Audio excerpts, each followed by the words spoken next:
March 6, 1944, 05:47 hours, 28,000 feet above the English Channel.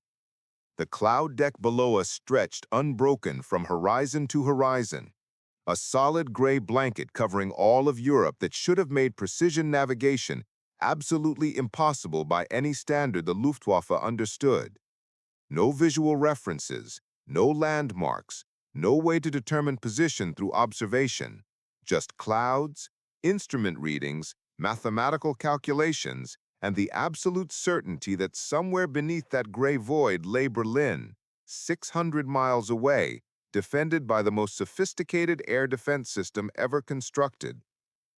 My name was Lieutenant James Nav Cooper, and I was the lead navigator for the 379th Bombardment Group, responsible for guiding 18 B-17 flying fortresses to a target I couldn't see, couldn't verify, couldn't confirm until bombs fell on coordinates I'd calculated using mathematics, celestial observations, and navigation techniques the Germans had declared impossible under instrument flight conditions. The German Luftwaffe had spent 3 years perfecting tactics to defeat American daylight bombing, fighter interceptions, flak concentrations, sophisticated radar networks. They'd analyzed every aspect of B-17 operations, studied American tactics exhaustively, developed countermeasures for every threat they could imagine, but they'd made one fundamental miscalculation. They'd assumed that American navigators couldn't perform precision navigation under instrument conditions, that clouds would protect their cities and factories, that weather would accomplish what their fighters and flak couldn't, make accurate bombing impossible. They were about to learn that American navigation training was so thorough, our methods so systematic, our equipment so advanced, that we could fly 1,200-mile round-trip missions through solid clouds, arrive over targets with less than 1-mile error, and deliver bombs with precision that seemed impossible to enemy analysts who'd never encountered navigation systems as sophisticated as ours. Through my plexiglass navigator's window, I could see nothing but clouds.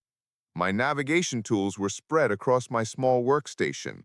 Norden bomb sight for final target approach, Octant for celestial navigation, Dead Reckoning computer for calculating heading and ground speed, radio compass for homing, radar altimeter for terrain clearance, and most importantly, the G-Box, a highly classified radio navigation system that the Germans didn't know existed and couldn't detect even when we used it directly over their territory. Navigator to pilot, initial heading 270 degrees, airspeed 170 knots, estimated time to German coast 43 minutes. My voice was calm despite the adrenaline coursing through my system. This was my 47th mission, but knowing that hundreds of men's lives depended on my calculations never became routine. Roger, Nav, 270 degrees. How's your confidence level today? Hi, sir. I've got excellent celestial fixes. G-Box is functioning perfectly, and the winds aloft forecast matches my observations. We'll arrive at the target within 30 seconds of scheduled time. That 30-second accuracy over a 600-mile flight through clouds was the result of training that had taken a year, equipment that represented cutting-edge technology, and systematic navigation procedures that the Luftwaffe's intelligence analysts said couldn't exist because they violated everything German aviation doctrine understood about instrument navigation's limitations. The German assessment of American navigation capabilities, captured from Luftwaffe intelligence documents after the war, was revealing. American bomber navigation demonstrates inexplicable accuracy under instrument conditions.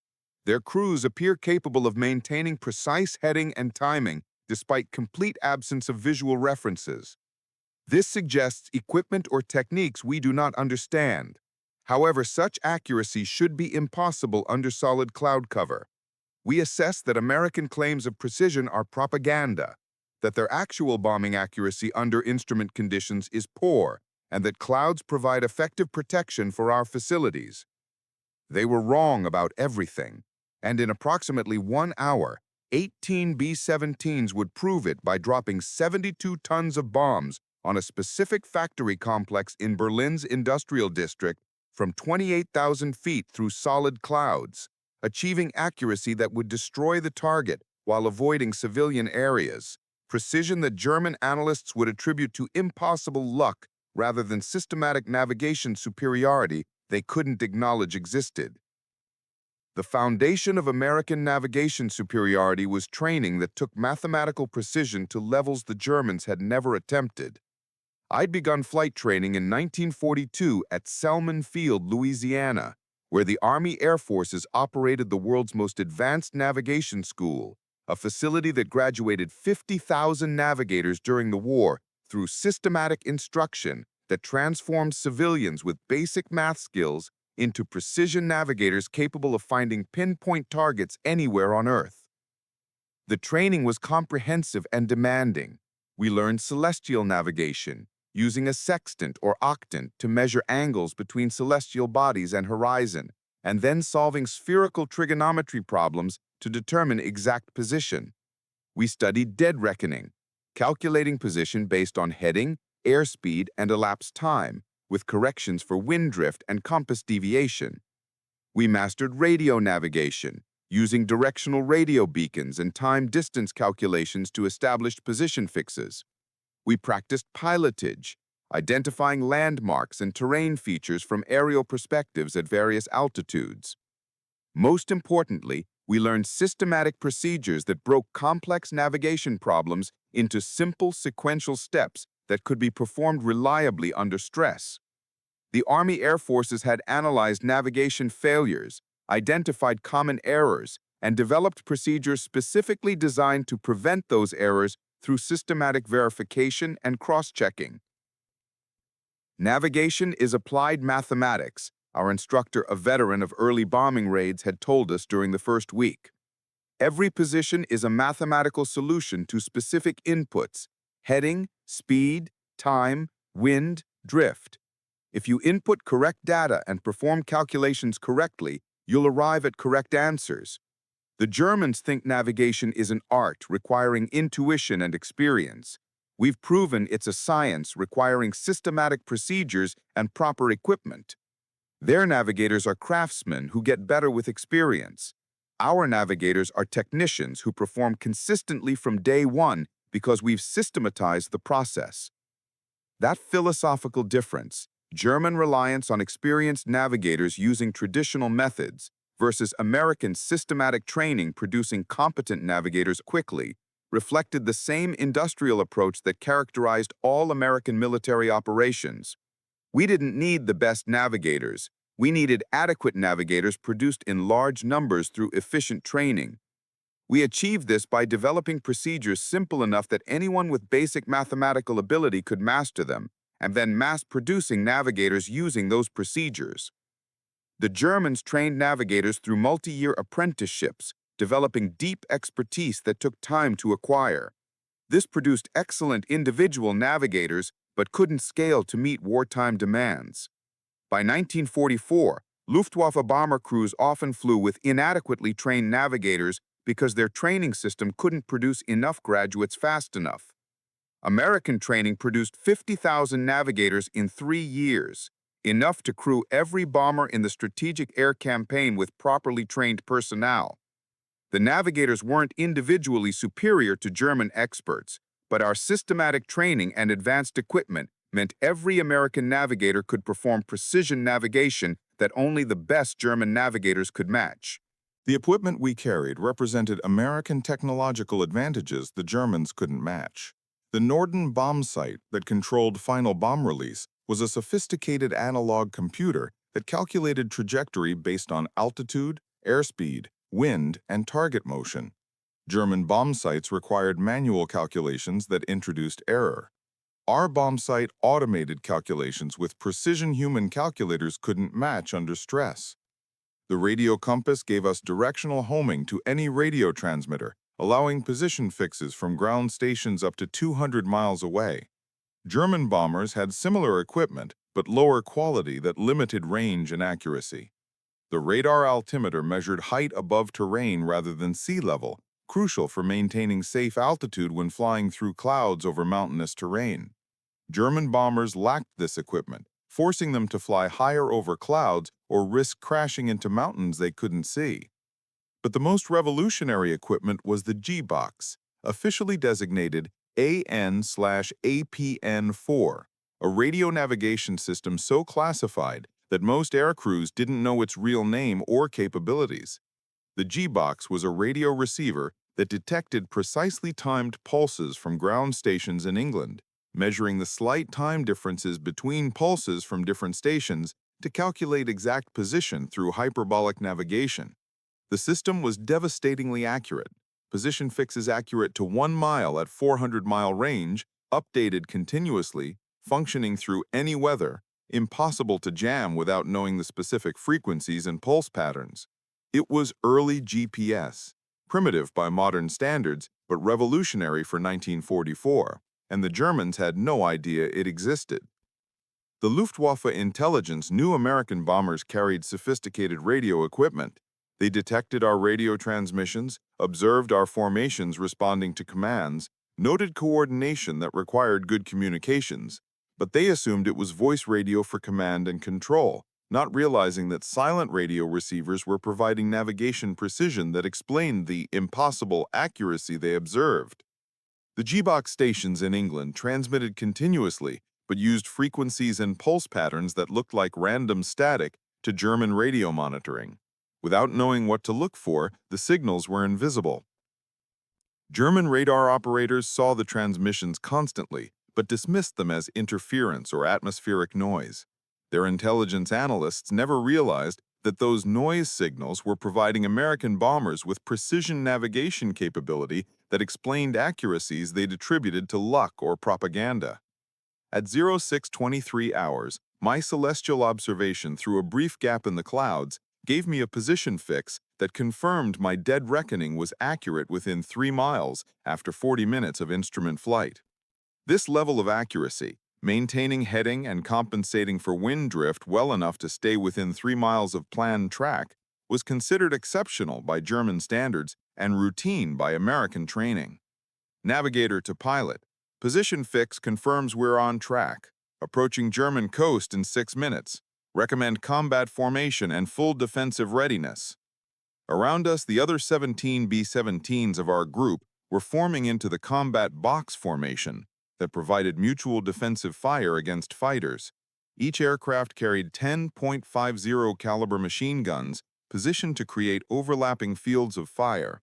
Flying in tight formation, 18 bombers could put 180 heavy machine guns to bear on attacking fighters, a concentration of firepower that made frontal attacks suicidal, and forced German fighters to develop hit-and-run tactics that reduced their effectiveness. But this mission was about navigation, not combat. The Luftwaffe had learned to respect B-17 defensive firepower. What they still didn't respect was our navigation accuracy under instrument conditions. Today's mission would demonstrate that underestimation in the most direct way possible, by putting bombs on a specific factory through clouds so thick that German defenders would assume we were dropping blind, hoping for lucky hits, achieving nothing except wasting bombs and giving them propaganda material about inaccurate American bombing. They'd learn otherwise when reconnaissance photographs showed the factory destroyed with precision that shouldn't have been possible without visual reference to the target. At 0715 hours, we crossed the German coast at the exact position I'd calculated, verified by radio compass fixes from our own stations behind us and by G-box position showing we were within half a mile of planned track. 600 miles from England through solid clouds, and we'd hit our coastal entry point with precision that would have impressed peacetime airline navigators flying in good weather with full ground support. The Luftwaffe radar tracking us would note our position, calculate our heading, attempt to predict our target. But today we were part of a larger deception, multiple bomber streams flying different headings, all capable of turning toward various targets, forcing German fighters to guess which stream threatened which target. This strategic deception worked because American navigation allowed bomber streams to fly precisely planned routes that could turn simultaneously toward targets 30 minutes before arrival, denying German defenses time to concentrate forces. German bomber formations couldn't execute such coordination.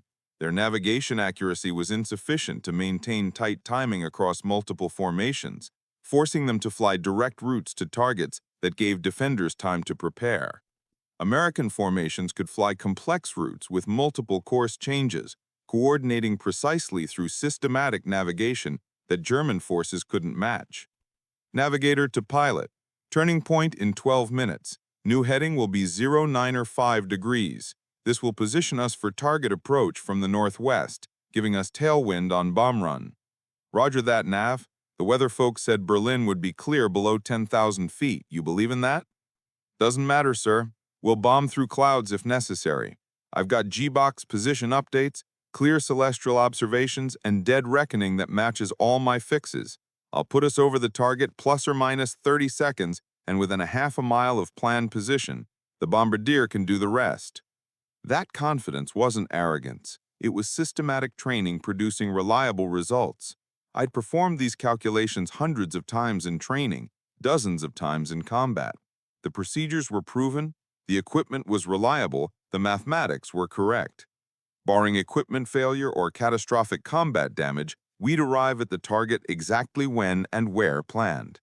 The German navigation philosophy didn't enable such confidence. Their navigators relied on experience and intuition, qualities that varied between individuals and degraded under stress. Our navigators relied on systematic procedures and verified equipment, producing consistent results regardless of individual ability or stress levels. The bomb run began at 0847 hours, precisely on schedule. We'd flown 600 miles through solid clouds, compensated for winds that varied at different altitudes, adjusted for magnetic compass deviation and instrument errors, maintained heading despite turbulence and combat maneuvers to evade flak, and arrived over Berlin exactly when calculated with position accuracy of approximately 800 yards. Through the clouds below, I couldn't see the city. Nobody in the formation could see the target visually, but my navigation calculations, verified by G-box position and celestial fixes, showed we were approaching the target from the planned direction at planned altitude and planned ground speed. The bombardier had programmed the Norden bomb site with target coordinates, and the automatic pilot coupled to the bomb site was flying the aircraft along the calculated bomb run. Bombardier to crew, bombs away.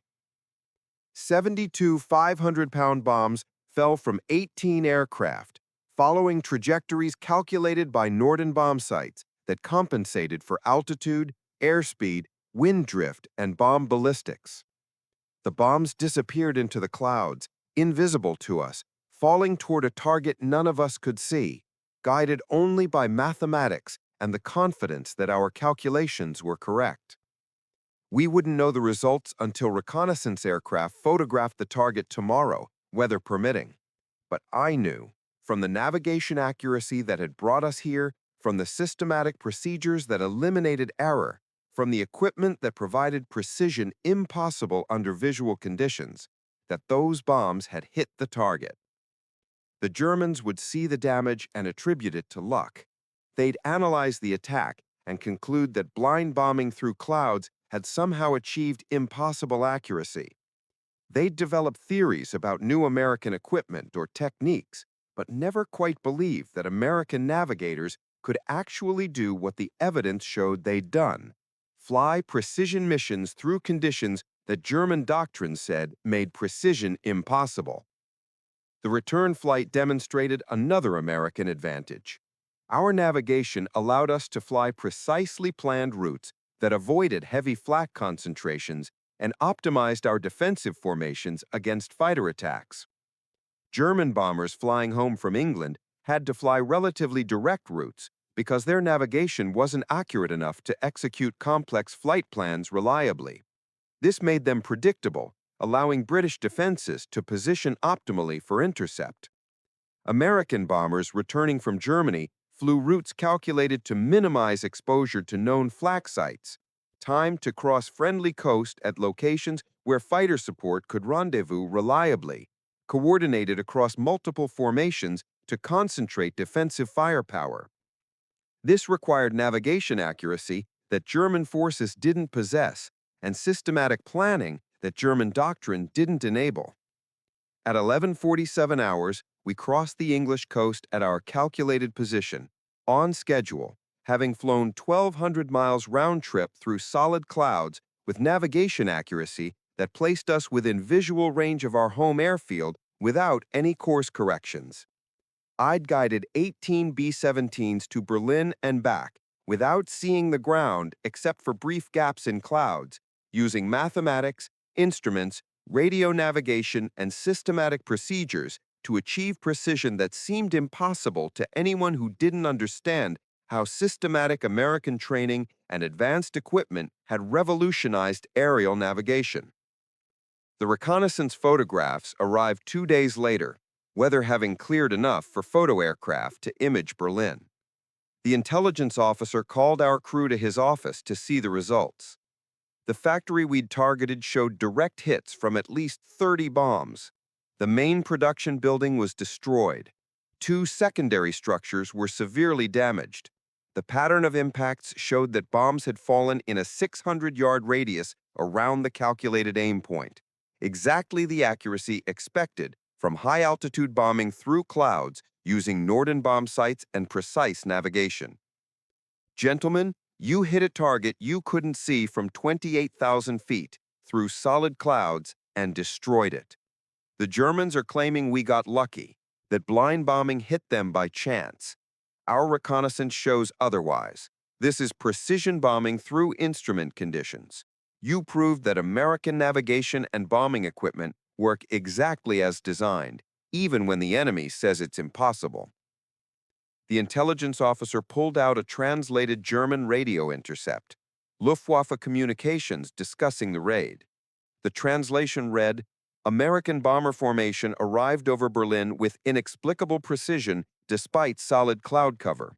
Bombs fell on Daimler-Benz plant with accuracy suggesting visual bombing, which was impossible under existing weather conditions. We cannot explain how Americans achieved this accuracy. Recommend investigation of new American equipment or navigation techniques." They were investigating the wrong things.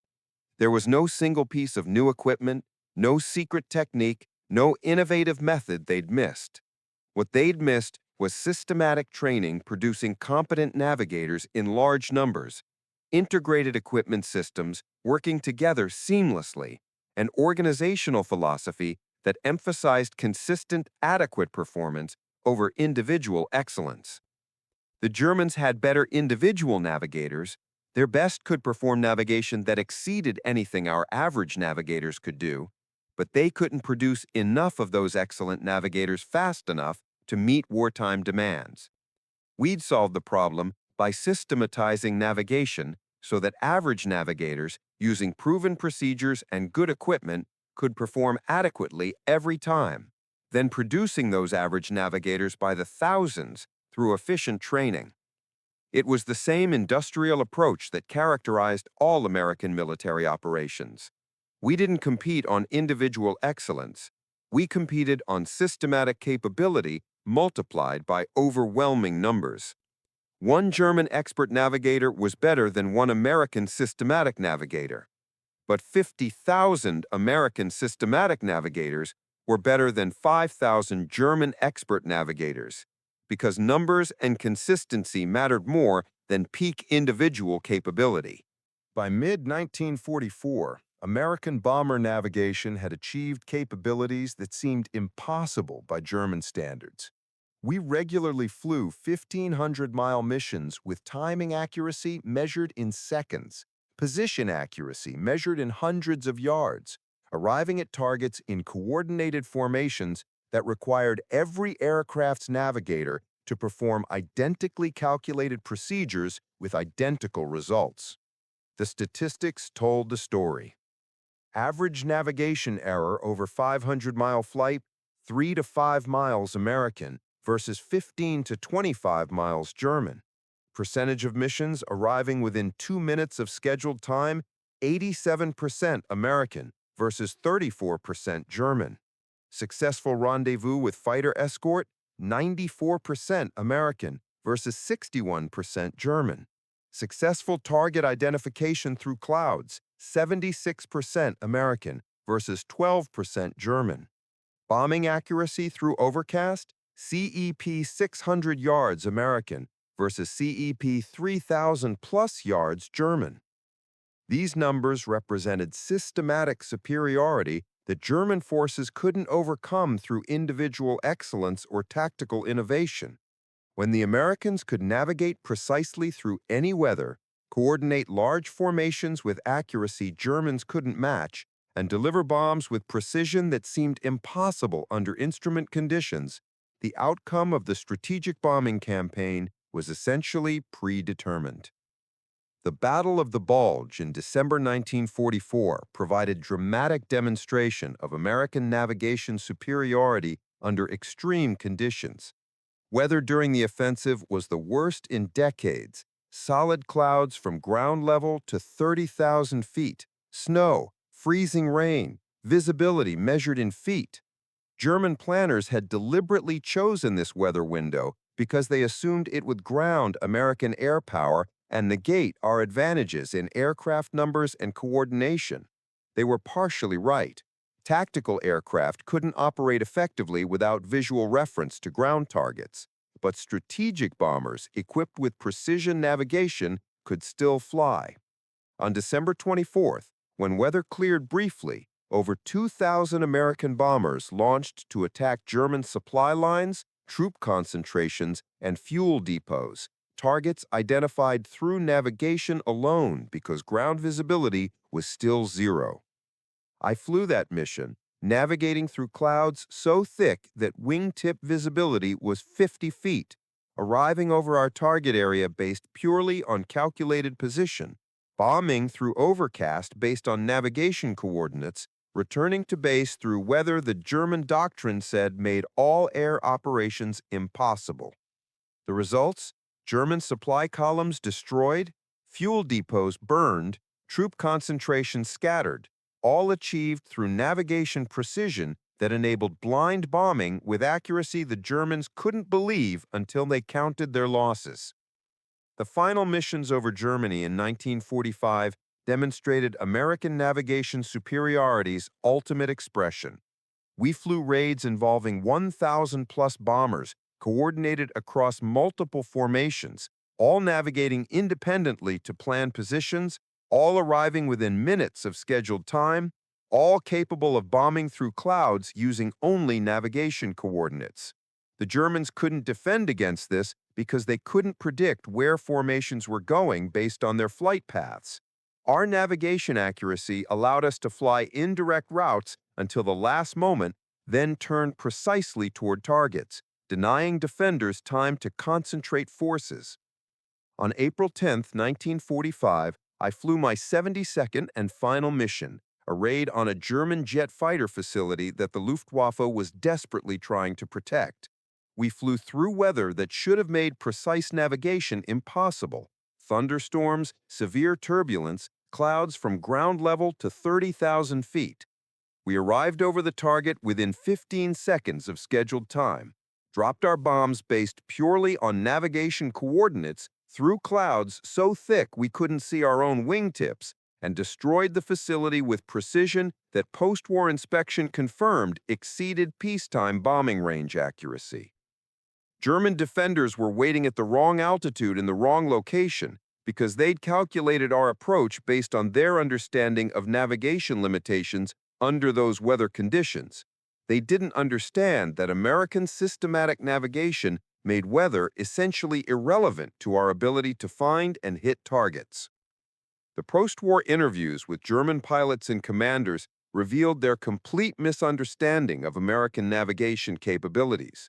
Luftwaffe General Adolf Galland, former commander of fighter forces, stated, "The Americans possessed navigation equipment and techniques we never fully understood.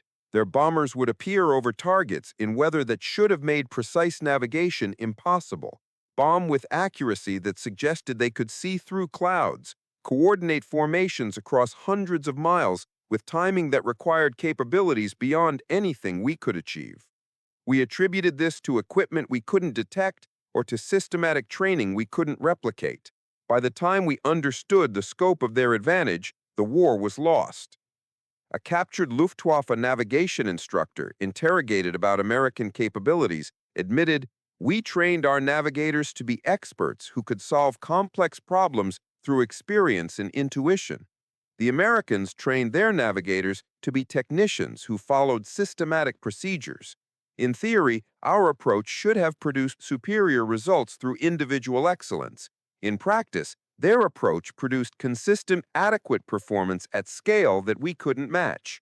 They solved navigation problems we considered impossible by systematizing solutions and mass-producing competent practitioners. It was American industrial philosophy applied to what we considered an art form." I returned to the United States in June 1945, was discharged with the Distinguished Flying Cross and the Air Medal with 3 oak leaf clusters. The citations mention navigation accuracy under difficult conditions, leading formations to targets through weather that challenged operations, contributing to successful completion of strategic bombing missions. They didn't mention the systematic training that made that accuracy possible, the advanced equipment that enabled precision the Germans couldn't match, or the fundamental American approach of solving problems through organization rather than individual excellence. After the war, I used my navigation training and GI Bill benefits to complete a degree in aeronautical engineering, then worked for 30 years in the commercial aviation industry as aircraft and navigation systems developed. Everything I'd learned flying bombers over Germany, systematic procedures, equipment integration, position verification, error checking, translated directly to civilian aviation as airlines developed instrument flying procedures and radio navigation systems. Modern GPS navigation that enables pilots to determine position anywhere on Earth within meters traces its conceptual lineage directly to the radio navigation systems like G-Box that we used in 1944. The procedures that modern pilots use for instrument flight are refined versions of the systematic methods the Army Air Forces developed for training 50,000 navigators quickly. The organizational philosophy that emphasizes consistent, adequate performance over peak individual achievement remains fundamental to commercial aviation's safety culture. In 1994, 50 years after the war, I attended a symposium on World War II aviation technology, where former German and American airmen gathered to discuss the conflict with historical perspective. A former Luftwaffe navigator, now in his 70s, asked me directly, "How did you do it? How did you navigate precisely through conditions we considered impossible? We studied captured American equipment, interrogated prisoners, analyzed every aspect of your operations. We never understood how you achieved the navigation accuracy we observed." "Systematic training," I replied, "advanced equipment used properly, and organizational philosophy that emphasized consistent, adequate performance rather than individual excellence. We didn't have better navigators than you. We had a better system for producing adequate navigators in large numbers. Our average navigator, using systematic procedures and good equipment, could perform as well as your expert navigators using traditional methods. And we had 50,000 average navigators, while you had perhaps 5,000 experts. The mathematics of that disparity determined the outcome." He nodded slowly, understanding dawning. "You industrialized navigation the way you industrialized everything else. We treated it as craftsmanship requiring years of training. You treated it as process engineering requiring systematic procedures. By the time we understood this difference, you'd trained more navigators than we had pilots." That conversation captured the essential truth about American air operations in World War II. We didn't win through superior individual capability or tactical brilliance. We won through systematic organization, industrial-scale training, and technological advantages deployed with procedures that made those advantages accessible to adequately trained personnel produced in overwhelming numbers. The legacy of World War II bomber navigation extends directly to modern aviation. Every instrument procedure, Every radio navigation system, every GPS receiver, every automated flight management computer traces its lineage to the techniques and equipment we pioneered flying bombers through European weather. The systematic training methods that produced 50,000 navigators quickly became templates for all technical aviation training. The verification procedures that prevented navigation errors became foundations for cockpit resource management and error-checking protocols. Most fundamentally, the organizational philosophy that emphasized consistent performance through systematic methods rather than peak performance through individual excellence became central to aviation safety culture. Modern commercial aviation achieves extraordinary safety records not through employing only the best pilots, but through developing systems that enable adequately trained pilots to perform consistently well. The German Luftwaffe aces, who laughed at B-17 formations, learned through systematic defeat that individual excellence couldn't overcome organizational superiority deployed at industrial scale. They had better fighters, better pilots in many cases, better tactical doctrine for air combat, but they couldn't navigate as precisely, couldn't coordinate as effectively, couldn't sustain operations through weather that grounded their forces while ours continued flying. The navigators they never took seriously, American crews flying through clouds using systematic procedures and advanced equipment, proved more dangerous than the fighters they respected, more decisive than the tactics they studied, more important to victory than any single technological advantage. We flew 1,000-mile missions through weather they said made navigation impossible, arrived over targets with accuracy they said couldn't be achieved without visual reference, coordinated formations with precision they said required capabilities no nation possessed. We did this not through individual genius, but through systematic organization that made genius unnecessary. That was America's secret weapon. Not superior warriors, but superior systems. The navigators who brought bombers to Berlin through solid clouds were proving the same lesson that played out across every aspect of World War II. Properly organized, systematically trained, adequately equipped forces deployed in overwhelming numbers will defeat individually superior opponents every time. The Germans finally understood this in 1945, when their aces were dead, their fuel was gone, their cities were rubble, and American bombers were still arriving precisely on time through any weather to drop bombs on whatever targets we chose. We'd won the navigation war before they realized there was one to fight.